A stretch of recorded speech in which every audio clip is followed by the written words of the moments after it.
Hello friends, ఒక important update మీకైతే చెప్పాలి. ఇప్పుడే జస్ట్ మనకు అప్డేట్ అయితే వచ్చింది.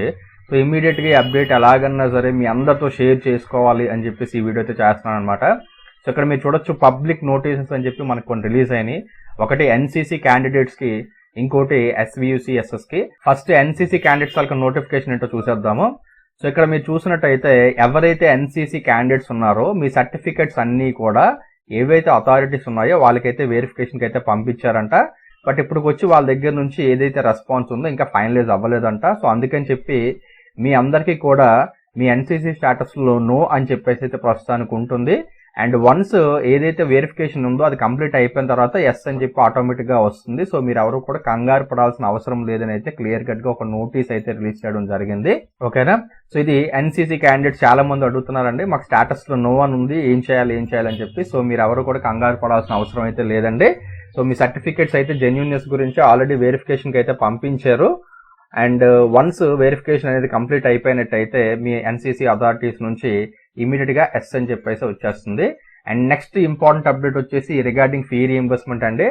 సో ఇక్కడ మీరు చూసినట్టయితే ఏదైతే మనకి SVU college of engineering Tirupati ఉందో ఎస్వియుసిఎస్ఎస్, ఇది సెల్ఫ్ సపోర్టింగ్ అనమాట. సో ఇక్కడ మీరు చూసినట్టయితే it is informed to all candidates the following courses in this particular college are self supporting courses, not self finance courses as communicated by the registrar. So ఏదైతే ఈ college ఉందో ఈ కాలేజ్లో ఏవైతే ఈ కోర్సెస్ మీకు కనిపిస్తున్నాయో ఇవన్నీ కూడా సెల్ఫ్ సపోర్టింగ్, సెల్ఫ్ ఫైనాన్స్ కాదు.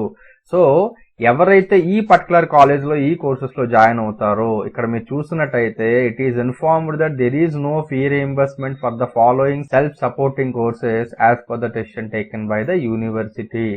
సో ఎవరైతే ఈ పర్టికులర్ కాలేజ్లో ఈ కోర్సెస్ జాయిన్ అవుతారో వీళ్ళకి ఏదైతే కోర్స్ ఫీజు ఇక్కడ మెన్షన్ చేశారో ఇందులో 1 రూపీ కూడా మీకు రీఎంబర్స్మెంట్ అయితే రాదు. ఓకేనా? సో జాగ్రత్తగా చూసుకోండి. రీఎంబర్స్మెంట్ అయితే ఈ కోర్సెస్ ఈ కాలేజ్లోని రాదు. సో మీరు ఆప్షన్స్ పెట్టుకునేటప్పుడు జాగ్రత్తగా పెట్టుకోండి.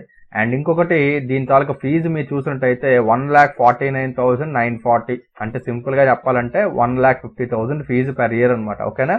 సో అంత ఫీజు కట్టుకోగలం అనుకున్న వాళ్ళు ఎవరన్నా ఉంటే ఫీ రీఎంబర్స్మెంట్ ఎలిజిబిలిటీ లేని వాళ్ళు ఇది మీరు ప్రిఫర్ చేసుకోవచ్చు.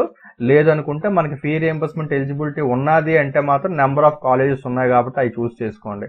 ఓకేనా? సో ఈ కాలేజ్లో మనకి ఫీ రీఎంబర్స్మెంట్ అయితే రాదు ఫర్ దీస్ కోర్సెస్. ఓకేనా? అందరికీ క్లియర్ కట్గా అర్థమైందని చెప్పి అనుకుంటున్నాను. ఇంకేమైనా డౌట్స్ ఉన్నట్టయితే కింద కామెంట్ సెక్షన్లో కామెంట్ చేయండి. డెఫినెట్గా నేను మీకు హెల్ప్ చేయడానికి ట్రై చేస్తాను.